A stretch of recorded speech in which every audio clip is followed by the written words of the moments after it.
Tervetuloa jälleen Vihreä Tumma podcastin pariin. Tänään keskustellaan sosiaalipolitiikan keinoista vastaan energian hinnan nousun ongelmiin. Tämä on jälkimmäinen meidän kahdesta reilua siirtymää koskevasta keskustelusta. Käytän tähän alkuun hetken puffatakseni pian julkaistavaa Green European Foundationin kirjaa A European Just Transition for a Better World. Se tulee ulos toukokuussa. Samassa kuussa tulee ulos myös Opintokeskus Vision reilun muutoksen verkkokurssi. Tämä jakso tuotetaankin yhteistyössä Euroopan vihreän säätiön kanssa ja Euroopan parlamentin tuella. Sisällöstä ei vastaa parlamentti tai GEF, vaan minä, Simo Raittila, Ajatuspaja Vision koordinaattori.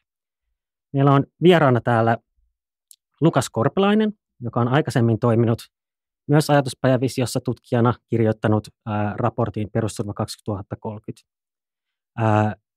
Tuoreimmillaan Lukas on ollut toisena kahdesta puheenjohtajasta vihreiden uuden sosiaaliturvaohjelman kirjoittaneessa työryhmässä.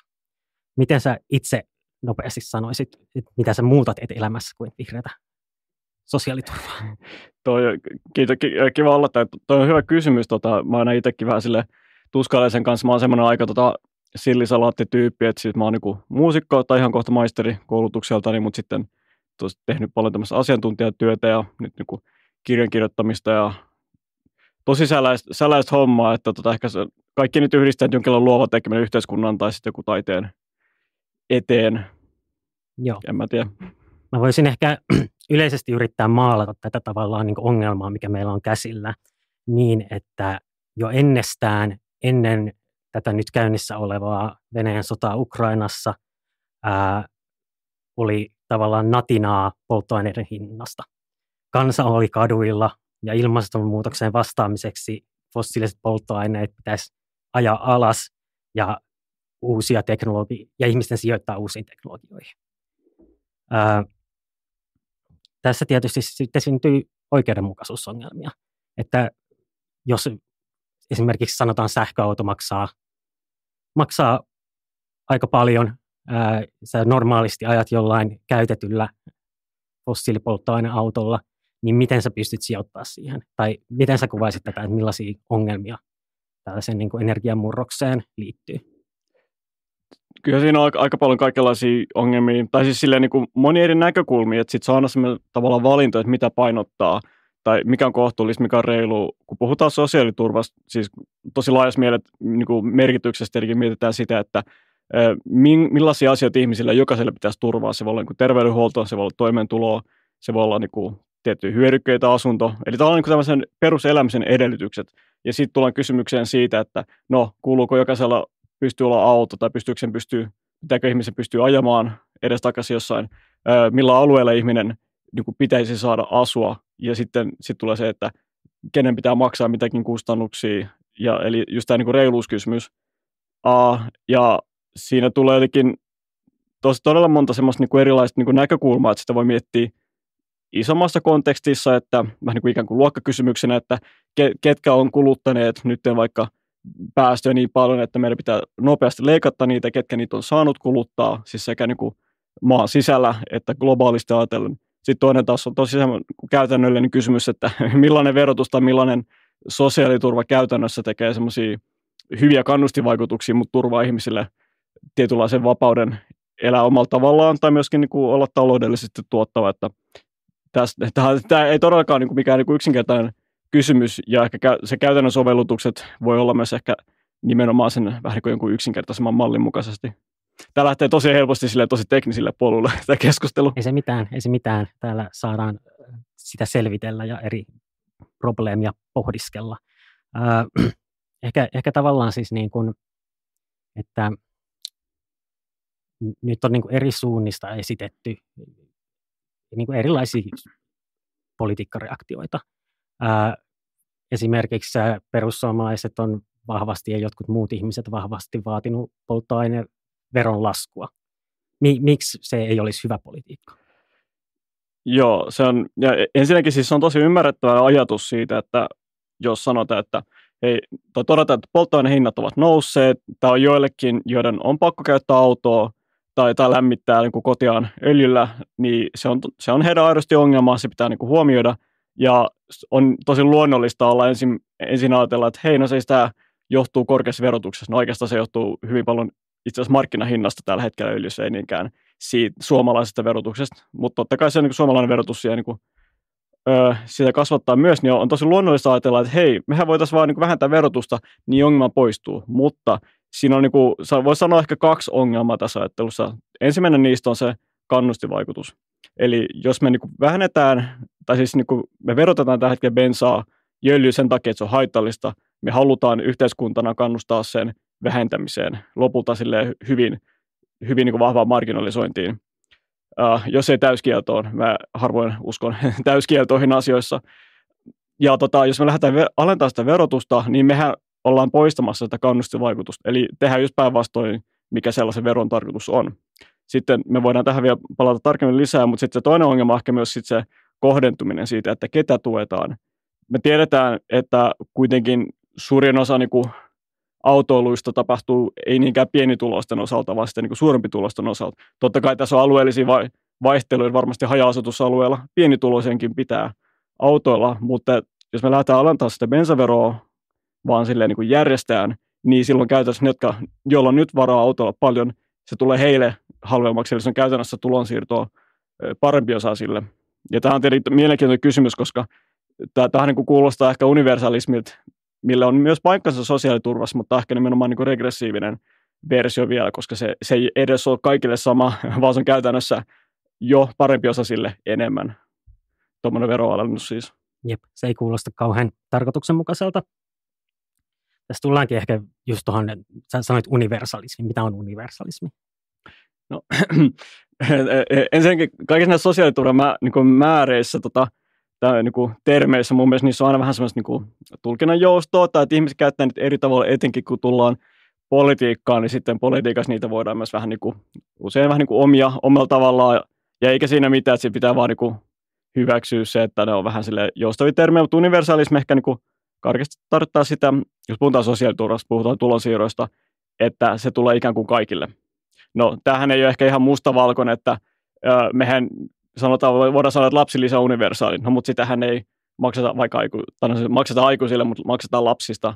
Tai suomalainen lapsilisä sitä ei makseta vaikka jollekin ihmiselle Latviassa, vaan se maksetaan suomalaisille. Että yleensä niin näitä rajauksia kuitenkin on, että se on ehkä semmoinen jatkumo, että miten universaali jokin sosiaaliturva on. Eli miten paljon se tulee ikään kuin automaattisesti kaikille, jotka on ikään kuin siihen oikeutettuja. Ja universalismin vastakohta ehkä usein on se syyperusteisuus, eli että jotta saat rahaa, niin meidän pitää katsoa, että sinulla täyttyy tämä ja tämä ja tämä syy.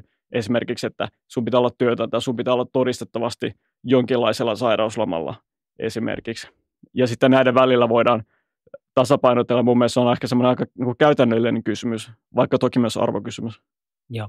Millaisia käytännön kysymyksiä teillä esimerkiksi ohjelmatyössä nousi tällaisesta targetoinnista? Se on ehkä se sana, mitä mä itse käyttäisin osin syyperustaisuudelle, osin sitten niin kuin muille mittareille, jotka niin kuin vaikuttaa siihen, että kuka sen tuen lopulta saa tai kuka sitä saa kuinka paljon.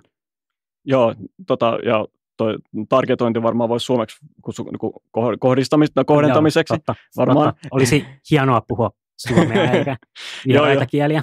Ei, siis joo, mä itsekin vilahtelen niin paljon kaikki, niin kuin voidaan puhua jostain resilienssistä, myös jostain kohtaa mun mielestä se liittyy tähän teemaan hyvin. Mä oon miettinyt, onko se muutosjoustavuus, muutoskestävyys, mitä se on.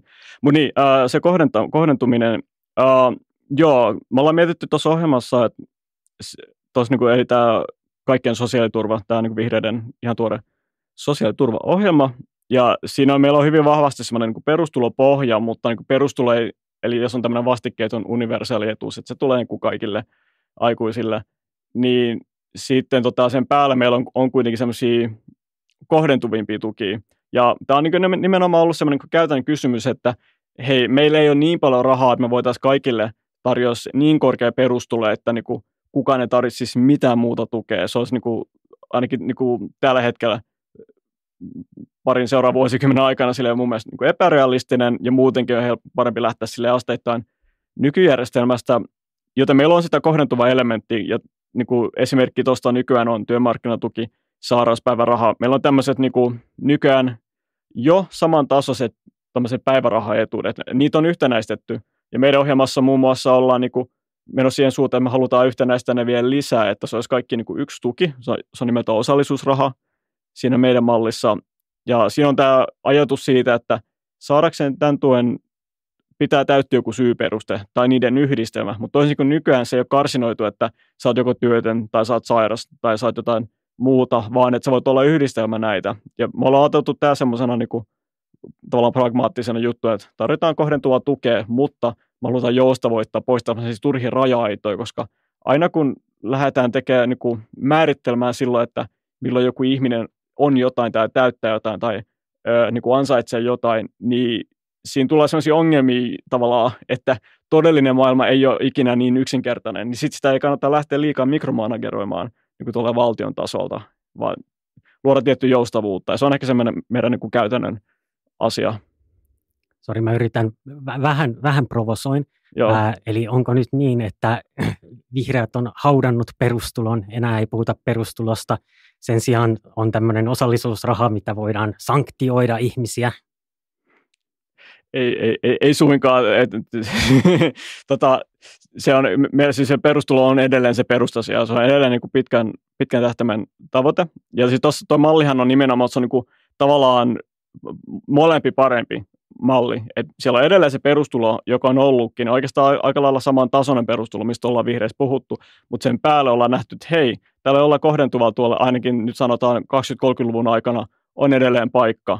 Ja mun mielestä niin kuin ylipäätänsä tässä sosiaaliturvakeskustelussa on syntynyt sellaisia todella turhia niin kuin vale-dikotomioita, että ihmiset, monet puolueet on niin kuin retoriikassa ollut, että pitää olla vastikkeeton sosiaaliturva tai vastikkeinen, pitää olla syyperusteinen tai universaali. Ja siis tavallaan mikään ei estä tekemästä näitä yhdistelmiä tai hakemassa ratkaisuja sieltä välistä. Ja tämä on mun mielestä todella haitallista sille keskustelulle, kun se tekee sitten silleen mustavalkoisen.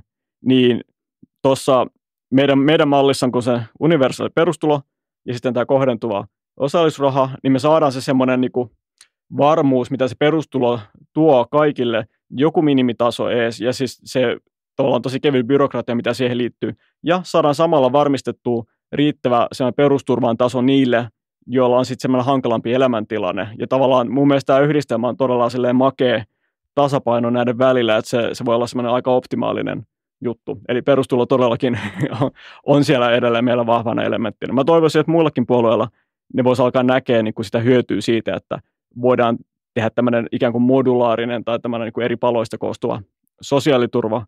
Ja vaikka siellä olisi useampi palanen, se on edelleen niin kuin paljon yksinkertaisempi kuin tämä nykyinen tosi tilkkutäkkisysteemi, joka meillä on. Palaan vähän keskustelussa taaksepäin, koska tässä on kyse tästä energian hinnan noususta myös, eikä pelkästään sosiaaliturvasta. Ja siinä minua mietityttää tämä kustannuspuoli.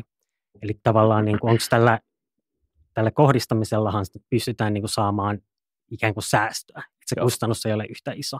Niin miten tämä heijastuu toisaalta siihen ohjelmaan ja toisaalta sun mielestä siihen, miten tätä sosiaalista kompensointia, korkeiden hintojen sosiaalista kompensointia pitäisi tehdä?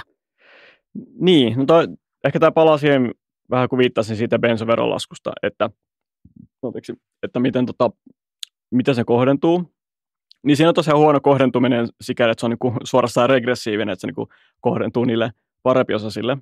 Sitten siinä ohjelmassa niin kuin esitetään ainakin niin kuin lyhyen välin toimena hiiliosinkoa.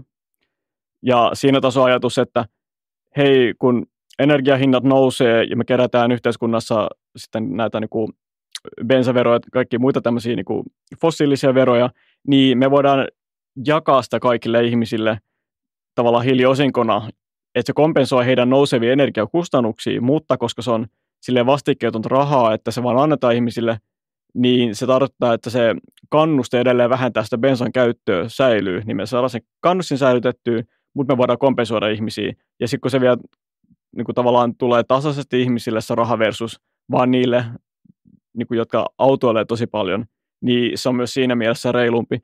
Sitten ehkä mielenkiintoinen kysymys siitä, että onko se tasasuuruinen kaikille, vai voiko sitä vielä niin kuin lisää kohdentaa sitten niin kuin pienituloiseen. Mun mielestä on ehkä tämmöinen vähän ehkä semanttinen kysymys. Mä itse ajattelen, että osinko ehkä jotenkin määritelmällisesti on tasasuuruinen kaikille, mutta jälleen kuten politiikassa niin kuin näitä sanoja voidaan toki niin kuin tulkita mitä haluaa.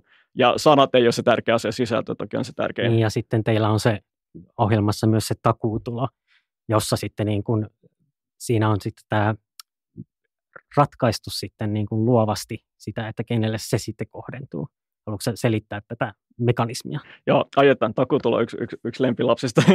Niin tässä jutussa on takuutulo on tosi innostava kela, koska tosiaan, kuten sanoin, meillä tavoitteena on luoda perustulo, mutta me ollaan myös katsottu niitä askelia, että miten me päästään siihen, koska me halutaan ohjelma, joka antaa jo heti lyhyellä aikavälillä toimenpiteitä, mitä lähtee rakentamaan kohti perustuloa. Ja tämä takuutulo on yksi tämmöinen askel. Ja takuutulo on rakennettu sillä tavalla, että se on tosi helppo panna toimeen. Se ei vaadi muutoksia meidän tuloverojärjestelmään, se ei vaadi käytännössä mitään muutoksia myöskään noihin olemassa oleviin sosiaalietuuksiin. Ja se on siis, takuutulo on tulo, joka täydentää hyvin pieniä tuloja ihmisellä. Eli ihmisellä, joilla on niin työtulot jää tosi matalaksi tai heidän ensisijainen perusturvansa jää tosi matalaksi. Ei ole väliä, kummasta johtuu, että se on matala. Sitten se vaan täydentää sen hyvin suoraviivaisesti. Eli jos saa alle työmarkkinatuen tason, ja siis jos saa työmarkkinatuen jostain peruspäivärahaa, niin silloin ei saa takuutuloa, koska se on jo sen yli sen rajan. Eli puhutaan hyvin matalista tuloista. Mutta jos on sen alle, niin sitten se takuutulo on meillä 200 €, ja sitten se leikkautuu tulojen myötä sitten tasaisesti pois. Silleen niin kuin aika kannustavalla tavalla. Et se on oikeasti tosi kaunis ja sille elegantti tapa vaan kohdistaa rahaa aivan sinne pienituloisimmille. Ja sitten se vaikutukset sitten köyhyysasteesta tai niin pienituloisuusasteeseen ja myös toimeentulotuken saajien määrä on oikeasti niin aika hyvä sille hinnalle, mitä se maksaa. Et mun mielestä oikeasti tämä voisi tehdä seuraavalla hallituskaudella. No problem. Ja helppo. Ei maksa oikeasti niin hirveän paljon. Mutta onko siinä kuitenkin kyseessä on eräänlainen niin laastari? Kyllähän se on niin laastari tämän nykyjärjestelmän puitteissa, mutta se on laastari, joka kuitenkin toimii askeleena eteenpäin, koska se käytännössä se pitää toteuttaa negatiivisen tuloveron mallilla. Voidaan ehkä selittää myös, mikä se negatiivinen tulovero on. Me varmaankin puhutaan siis tästä muun muassa Milton Friedmanin kannattavasta mallista, missä niin kun ihmisellä kun veroprosentti, kun sä oot oikein köyhä, sulla on veroprosentti 0, mutta sitten negatiivisen tuloveron mallissa, niin jos sä oot oikein köyhä, niin valtio maksaa sulle sen sijaan, että verottaa. Joo, ja se on tavallaan niin kuin, melkein kuin perustulo, että jos sulla ei ole mitään tuloja, sulle tulee se joku raha, ja sitten kun sä tienaat, niin sulla on tavallaan efektiivisesti, tosiaalisesti, sulla on ikään kuin joku veroaste, sanotaan vaikka 30%, niin kun sä teet töitä, niin sulta lähtee 30% siitä rahasta, mutta se ei menekään sitä kautta, että se ei ole vero, joka ottaa siitä niin kuin palkasta, vaan että siitä sun sosiaalietuudesta otetaan eikä se 30%. Ja vasta kun se on kokonaan syöty, niin sitten sä lähdet maksaa sitä niin kuin normaalisti palkasta. Mutta sinänsä se vaikutus sun työntekoon on koko ajan sama, vaikka eka otetaan siitä etuudesta ja sitten vasta palkasta. Joo, ja tämä takuutulo tavallaan, koska se käyttää tätä negatiivisen tuloveron mallia käytännössä, niin se on myös tapa niin kuin lähteä kokeilemaan sille, hei, tämä on niin kuin rakentaa se järjestelmä, miten tämä toimii, ja siitä eteenpäin sitä voidaan alkaa hyödyntää sitä niin kuin muussakin. Että sillä voitaisiin mennä kohti ikään kuin perustulon kaltaista negatiivista tuloveroa. Että se olisi ikään kuin ensimmäinen askel mahdollisesti siihen suuntaan. Ja tietenkin se ei tarkoita, että se perustulo pitkällä aikavälillä pitää olla nimenomaan negatiivisen tuloveron mallina, mutta kyllä tavallaan tuo takuutulo tuollaisena universaalina vastikkeettomana etuutena, niin se myös kyllä niin kuin rakentaa sen järjestelmän silleen, että hei, miten tehdään järjestelmä, että jokaiselle tulee tämä, ja tavallaan se tietynlainen automaattinen maksatus. Niin se on toki yksinkertainen asia sinänsä, mutta koska jos sitä ei ole tehty aiemmin, niin pitää ehkä niin kuin olettaa, että sekin on jo niin kuin iso järjestelmän muutos se toteuttaa. Tämä olisi tosi helppo tapa tehdä se, koska se kuitenkin kohdistuu aika pienen osa ihmisiä loppujen lopuksi, joilla tulot jää niin hirveän matalaksi. Mutta me saadaan jo universaali etuus, ja universaali tässä kohtaa nyt ei ota huomioon semmoista niin kuin tuloluokkia, että universalismi voidaan ajatella myös niin kuin kohdentuvana tulolla. Ehkä vielä tavallaan niin kuin, tässä on nyt vilissyt termejä, on ollut tämä takuutulo, on ollut hiiliosinko, on ollut kansalaisosinko, perustulo. Ehkä niin kuin, mitkä näistä on parhaita ratkaisuja millaiseen ongelmaan? Perustulo on se vihreiden iso juttu, eikö niin? Mutta sitten onko niin, että esimerkiksi tämä hiiliosinko voisi olla jotain väliaikaista, murroksen aikaista versus sitten mikä ikinä, tai niin kuin mikä ero sillä on kansalaisosinkoon. Joo, kyllä mä näkisin, että siinä ohjelmassa esitetty takuutulo ja hiiliosinko, että ne on semmoisia nimenomaan niin kuin tavallaan niin kuin välisteppiaskelia kohti sitä perustuloa ja sitten semmoista niin kuin paremmin sitä niin kuin erilaisia kustannuksia huomioivaa sosiaaliturvaa. Mä voisin ehkä vähän miettiä siis siltä kannalta, että ensinnäkin erotella, niin kuin mikä se osingon ajatus on. Kuten mä sanoin, ehkä omassa päässäni osinko tarkoittaa jotain tasasuuruista. Ja että osinko on jotain, että nyt meillä on jotain rahaa, mitä me halutaan jakaa kaikille versus semmoinen sosiaaliturvan tavallaan tarveperusteinen ajattelutapa, että ihmiset tarvitsee tietyn määrän rahaa tuloksen toimeen, joten meidän pitää se heille taata. Niin mä niin kuin erottelisin nämä kaksi lähtökohtaa tässä. Toki käytännössä ne voi olla hyvin sama asia. Että jos me halutaan perustuloa, että hei, tämä niin kuin takaa ihmisille tietynlaisen niin kuin tulotason, koska kaikki tarvitsee sen jonkun tietyn tulotason, niin se on sosiaaliturvaa, mutta se, että mitä se käytännössä eroisi jostain niin kuin kansalaisosingosta tai hiiliosingosta, voi olla sinänsä hyvin akateeminen, että koska mä mietin, että en tiedä, alkaisiko Suomi maksaa mitään niin suurta semmoista niin kuin jatkuvaa kansalaisosinkoa tai hiiliosinkoa, joka täyttää sosiaaliturvan tarpeet. Mä luulen, että se joka tapauksessa vähän niin kuin jäisi sosiaaliturvan niin kuin tavallaan jalkoihin tai varjoin, että sosiaaliturvan niin kuin ne rahasummat tarpeet mun mielestä on kuitenkin käytännössä isompi.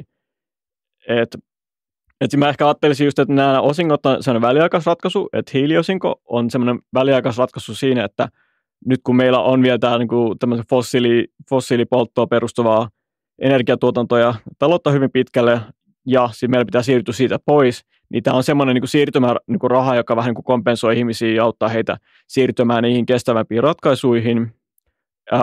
Mutta sitten pidemmän päälle mä ajattelisin, että niin kuin korkeat elinkustannukset jollain alueella ne pitäisi vaan niin kuin huomioida yleisesti sosiaaliturvassa eikä sidottuna tiettyyn osinkoon, koska usein hiiliosingossahan niin kuin se rahoitus on ajateltu, että se tulee nimenomaan niistä päästöveroista, jolloin sitten kun lopulta päästään pois niistä päästön polttamisesta, niin silloinhan myöskään sitä veroa ei tule ja silloin ei mitään jaettavaa. Kansalaisosinko taas, mä luulen, että sillä ehkä viitataan yleensä enemmän sellaisia niin kuin kertaluontoisia tai mikä sun mielikuva, tällaisiin niin kuin fiskaalisiin niin kuin elvytyspaketteihin? Mä olisin itse sanonut kyllä siis, niin kuin, että kansalaisosinko voi olla jatkuva. Sitähän käytetään suorastaan synonyyminä niin kuin perustulolla mun käsittääkseni. Mutta sitten tavallaan siis toi fiskaalinen pointti oli hyvä, koska siinä pandemian aikanahan Yhdysvalloissa jaettiin suoraan rahaa kotitalouksille. Tämä on taas semmoinen, niin kuin, puhutaan niin sanotusta helikopterirahasta. Silloin, jos sitä käytetään elvyttämiseen. Ja siinä voisi ehkä ajatella sitä, että tämä hiiliosinko voisi toimia vähän vastaavalla tavalla sellainen hyvin löysänä hillosinkona, jolla siis niin kuin hilloa eli rahaa singotaan kansalle. Mulla tulee hyvin suosi mielikuva tuosta. Joo, ja siis ehdottomasti mä ajattelinkin, että ehkä ne osingot voisi olla nimenomaan, että ne toimii parhaiten väliaikaisina, koska esimerkiksi jos tulee lama ja nähdään, että hei, meidän kannattaa elvyttää antamalla rahaa, pumppaamalla rahaa kuluttajille, niin siinä jälleen se perustelu ei ole se sosiaaliturva tai tarve, vaan se on enemmänkin kansantaloudellinen ja fiskaalinen. Ja mun mielestä ehkä siinä se osinko on parhaimmillaan, kun halutaan jakaa rahaa ihmisille, ei sille turvaa heidän toimeentuloa.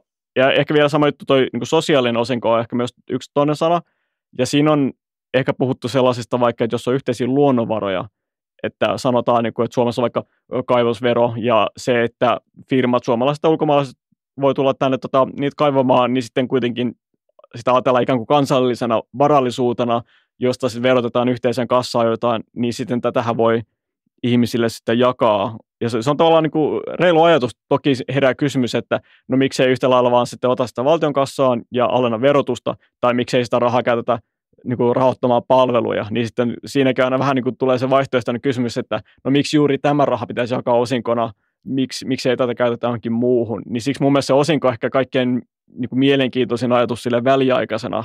Nythän siis tartun tuossa yhteen sanaan, ja se oli tämä verotusta, että miksei alenneta verotusta. Kokoomushan on esimerkiksi ehdottanut jotain miljardiluokan tuloveron alennuksia. Miksi ei olisi yhtä hyvä kohde kuin joku osinko?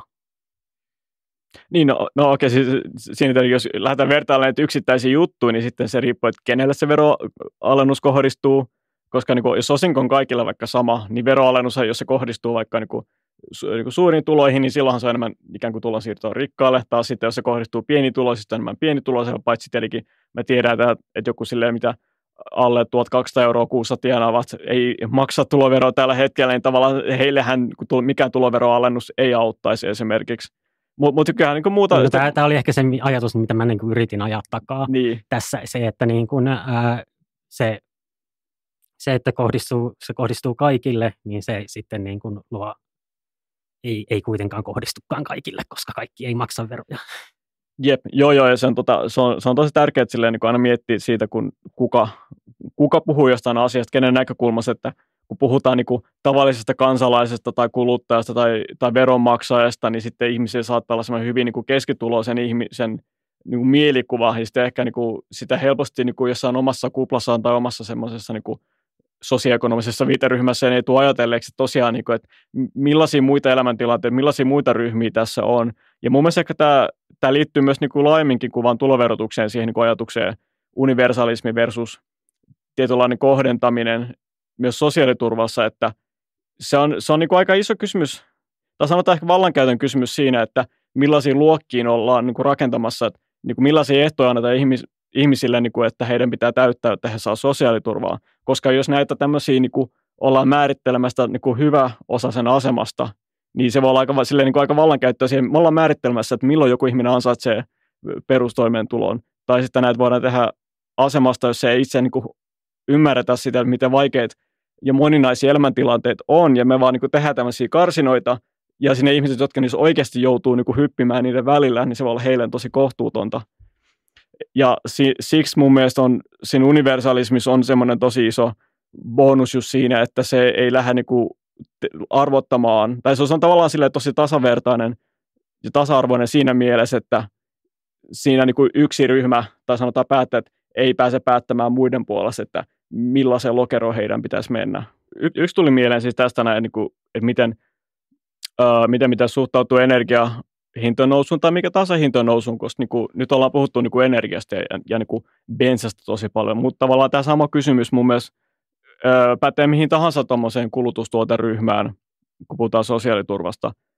Ja mun mielestä sosiaaliturva pitäisi tehdä sellaiseksi, että se ikään kuin, nyt mä voin sanoa se resilientti-sana, se on resilientti, se joustaa erilaisissa maailman- tai taloustilanteissa tai myös ihmisten omissa elämäntilanteissa, siinä mielessä, että mä haluaisin, että jos tulee joku kriisi, jos tulee joku hintakriisi, että valtion ei tarvitse alkaa silleen tavallaan ad hoc yhtäkkiä nopea kurssi kasata kriisipaketteja tai semmoisia väliaikaisia sosiaaliturvaratkaisuja, vaan mä haluaisin järjestelmää, että se on rakennettu sellaiseksi, että se kestää nämä tilanteet, se huomioi nämä tilanteet. Ja esimerkiksi tämä, että tällä hetkellä meillä on sosiaaliturvaetuudet on indeksissä. Se on kansaneläkeindeksissä, joka seuraa semmoista yleistä kuluttajahintaindeksiä, siis käytännössä inflaatiota. Mutta tässä on se ongelma, että se kuluttajahintaindeksi on tehty semmoisen keskivertokuluttajan mukaisesti, eli silleen kuin keskituloinen. Ja sitten siellä on nämä eri tuoteryhmät, jotka ikään kuin painottuu siellä, että menee raharuokaa, menee asumiseen, menee vaatteisiin, menee bensaan ja edespäin. Mutta se ongelma on siinä, että pienituloisen kulutusrakenne eroaa kuitenkin silleen keskimääräisen kulutusrakenteesta, ja siinä korostuu erityisen paljon vuokra-asuminen ja sitten myöskin ruoka.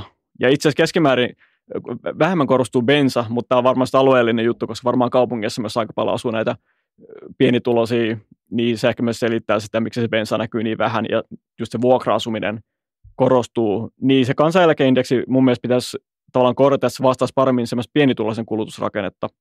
Ja sitten kun me saadaan tämä, ja sitten ehkä vielä semmoinen parempi alueellinen kohdentuminen, koska siinä meidän sosiaaliturvaohjelmassa siihen perustuloon meillä kuuluu semmoinen asumisosa. Ja tämä asumisosa on semmoinen, että se vaihtelee alueittain sen mukaan, mitkä asumisen kustannukset on siellä. Ja asumisen kustannukseen vaikuttaa totta kai tosi suuresti vuokrataso, mutta siihen liittyy myös se, että hei, miten paljon pitää liikkua tällä alueella. Pitääkö ihmistä käyttää omaa autoa ja bensaa tällä alueella liikkumiseen, tai miten tämä sähkö siirtomaksut on jollain alueella. Niin jos meillä olisi tämmöinen järjestelmä, joka A, seuraa paremmin nimenomaan pienituloisen kulutusrakennetta, ja B, paremmin huomioi alueelliset erot ihmisten asumiskustannuksissa, niin silloinhan tämmöinen järjestelmä automaattisesti ikään kuin joustaa hankaleen tilanteiden mukaan. Jos ruoan hinta nousee paljon, kuten nyt nousee, niin sitten myös ne sosiaalietuudet nousee nopeammin. Se korjaa sitä automaattisesti. Se mainittu bensahinta, jossa nousee tosi paljon, niin alueella, jossa se bensa korostuu pienituloisen kulutusrakenteessa siinä asumisosassa, niin yhtä lailla sitten sekin nousee nopea. Ja tämä olisi tosi niin kuin nätti siinä, että sitten niin kuin meidän perusturva ei ole riippuvainen siitä, että miten nopeasti sen hetkinen hallitus reagoi jollain poliittisella niin kuin tahtotilalla johonkin kriisiin, vaan meillä on järjestelmä, joka on aina silleen, niin kuin tuo sen tietyn turvaa ja siihen voi luottaa. Sen mä haluaisin Suomeen. Joo, sehän on myös näissä ad hoc kauhean niin kuin kriisin keskellä tehtyissä päätöksissä usein se, että ne ei ole välttämättä niitä tehokkaimpia. Et esimerkiksi justiinsa silleen niin kuin halutaan lähteä laskemaan polttoaineveroa, joka aikaisemmin todettiin, niin ei ole kauhean hyvin kohdistuva keino, eikä halpa keino, että sehän on ihan törkeän kallista. Oh. Sitten vielä piti sanomani, en nyt löytänyt tuossa äsken, näpertelin puhelinta, koska yritin muistaa tarkat ilmauksen niin kuin Erkki Susi-Pulliaisen niin sanoista Oulun teeseistä. Ja tavallaan niin kuin tähän reiluun siirtymään liittyy se, että se ei voi olla kohtuuton ihmisillä. Eli tavallaan, niin kuin, että luonnon kantokykyä ei pidä ylittää, mutta myöskään sitten niin kuin, ihmisten sietokykyä ei pidä ylittää. Että kysehän on osin myös siitä, että tavallaan niin kuin tällaisilla hiiliosingon kaltaisilla almuilla, ja saat sanoa vastaan, jos olet eri mieltä, niin voidaan ostaa hyväksyntää näille politiikoille. Niistä ei ensinnäkään tule semmoista niin kuin kauheata lyöntiä iskua siitä vihreästä muutoksesta yksittäisille ihmisille, köyhille, joille se olisi kohtuuton vastuu ja vaiva, ja toisaalta sitten taas niin kuin, ikään kuin, niin kuin voisi sanoa, että siitä maksetaan ihmisille, että he hyväksyvät tämän politiikan. Joo, kyllä mun mielestä, eikä sen tarvitse olla mitenkään infantilisoivaa myöskään, että kyllähän se niin kuin tavallaan niin kuin lisää sitä hyväksyttävyyttä. Se onkin niin kuin ehkä tuo ekokriisi on siitä jännä, että se on aidosti aikamme suurin kriisi, mutta koska se on tavallaan jotenkin silleen niin hitaasti tapahtuva, että sitä ei huomaa, niin sitten ihmiset on vaikea tavallaan, monien on vaikea silleen niin kuin nähdä se tarve lähteä siihen niin kuin vihreäseen muutokseen mukaan, versus vaikka nyt, kun tuli tämä Ukrainan sotahomma, tai mä en tiedä, millä nimellä sitä pitäisi kutsua, kun Ukrainan sota tapahtui joskus jo, tiedätkö, 100 vuotta sitten joskus aiemmin, niin tavallaan Ukraina 2, whatever. Venäjän sota Ukrainassa, Venäjän hyökkäyssota Ukrainaan. Joo. No, mutta anyways, niin, on se, mitä itse olen yrittänyt käyttää. Se on varmasti hyvä, mutta anyways, niin, mutta sitten nyt kun tuli tämä kriisi, että hei, me käytetään täällä paljon venäläistä polttoainetta, fossiilisia polttoaineita, niin yhtäkkiä tosi moni ihminen, tai siis tosi laajasti on silleen, hei, nyt aletaan vähentää, nyt aletaan niin kuin tavallaan kohtuullistamaan meidän elämäntapaa, ja tämä vaan siksi, että tuli sille äkillisempi kriisi. Tämä pointti on siitä hauska, että me tosiaan tehdään usein niin, että me äänitetään useampi jakso samana päivänä, ja tämä sama pointti, ihan niin kuin sama asia tuli siinä edellisessä jaksossa. Great minds, ihanaa. Mutta siis ehkä pikkuhiljaa voidaan ruveta menemään loppua kohti. Mitä sulle vielä herää semmoisia isoja ajatuksia siitä, että niin kun, mikä tämä sosiaaliturvan rooli siinä muutoksessa on?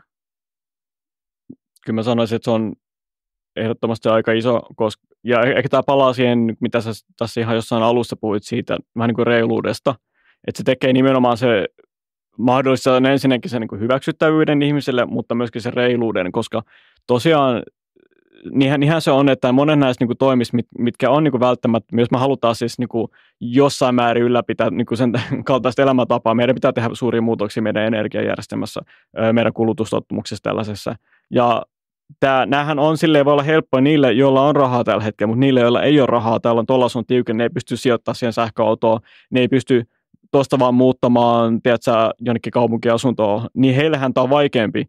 Ja sitten se olisi täysin kohtuuton, että heidän pitää se kaikki joutuu maksaa, kun usein he ovat tilanteessa, jossa ei ole voineet vaikuttaa asiaan yhtä paljon, tai he eivät ole niitä, jotka on niin kuin olleet osaltaan aiheuttamassa sitä kriisiä, päästöjen päästämistä niin paljon. Eli kyllä tämä todellakin on niin kuin eettisestä näkökulmasta niin kuin reiluuskysymys, ja nimenomaan ehkä se sosiaaliturva on tällä pehmeästi mahdollistamassa sitä, koska kuten sanoit, jos me tehdään järjestelmä, joka joustaa näiden tilanteiden mukaan, niin me voidaan niin kuin luottavaisin mielin tehdä näitä muutoksia verotuksessa, infrassa, missä tahansa, ja luottaa siihen, että hei, kukaan ei nyt tipu näiden vuoksi, tiedätkö, joku turvaverkon läpi.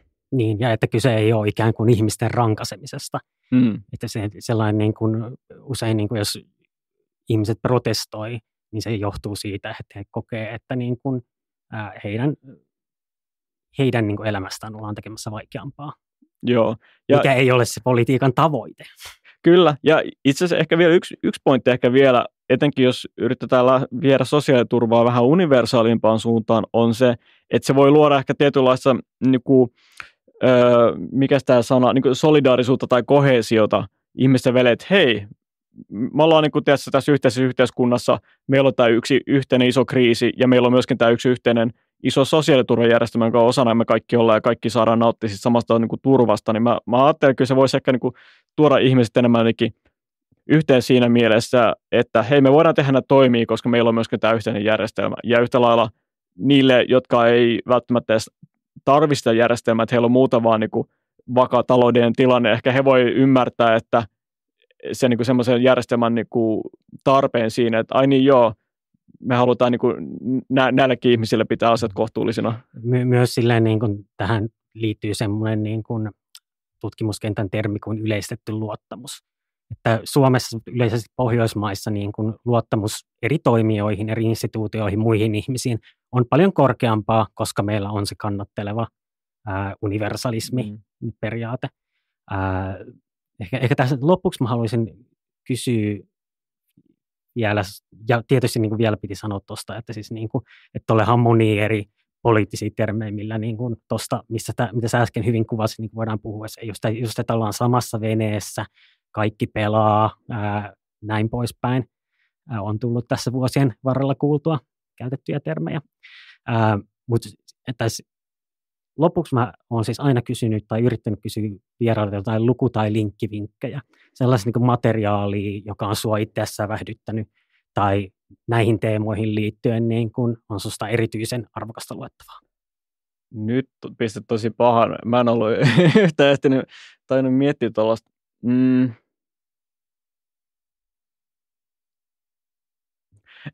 Itse asiassa tää on nyt todella kaukaa haettu Dune, siis tää Skifi-kirja, joka mä äskettäin luin vasta, mun mielestä tosi mielenkiintoinen kirja. Ja siinä mä en sano mitään spoilereita sen kummemmin. Just olin pyytämässä, että ei spoilereita. Joo, ei. Tai yritin niin kuin, kauheasti tekisi mieli heittää jotain läppää siitä vähästä, mitä tietää, mutta niin kuin sano oikein. Mutta mun mielestä ei spoileri, mutta siinä on erässä tärkeässä asemassa on niin kuin semmoinen ekologinen näkökulma siihen, että planeetalla, jossa vesi on hyvin niin kuin niukka luonnonvara. Ja siinä on tosi mielenkiintoisia ajatuksia siitä, että kenelle vesi kuuluu, että kuuluuko vesi ihmiselle vai onko vesi itse asiassa tavallaan tässä tapauksessa niin kuin erään heimon yhteistä omaisuutta, koska se on niin niukka, että sitä pitää siinä mielessä tavallaan niin kuin käsitellä yhteisenä asiana, joka niin kuin yhdessä kerätään, yhdessä tavallaan niin kuin säästetään ja sitä suojellaan. Niin se on vaan tosi mielenkiintoinen, miten tavallaan tiukassa tilanteessa, miten äärimmäisyyksiä voidaan mennä tuollaisessa tavallaan kollektiivisessa omistamisessa maapallolla. Monessa luonnonvarassa onneksi ei olla niin tiukassa tilanteessa, että tarvitsee mennä ihan niin äärimmäisyyksiä kuin mitä siinä sen kirjan tarinassa mennään, mutta se on ehkä hyvä niin kuin ajatella, että hei, tämäkin on mahdollista, että varmaan jopa perusteltuu vaikeissa tilanteissa, ja jos me halutaan välttää tavallaan tulevaisuudessa tällaisia tilanteita, niin meidän ehkä pitää niin kuin miettiä sitä, mitä me halutaan suojella, ja ehkä myöskin loppupeleissä ajatella sitä, että missä määrin niin kuin luonnonvaroja pitää ajatella silleen niin kuin yhteisenä asiana. Täällä oli hirveän poliittinen tai tekninen, tämä oli vähän tuolla korkealentoinen. Oikein hyvä suosittelen muutenkin sitä kirjaa, se on erinomainen. Hei, kiitos sulle tästä keskustelusta. Kiitos.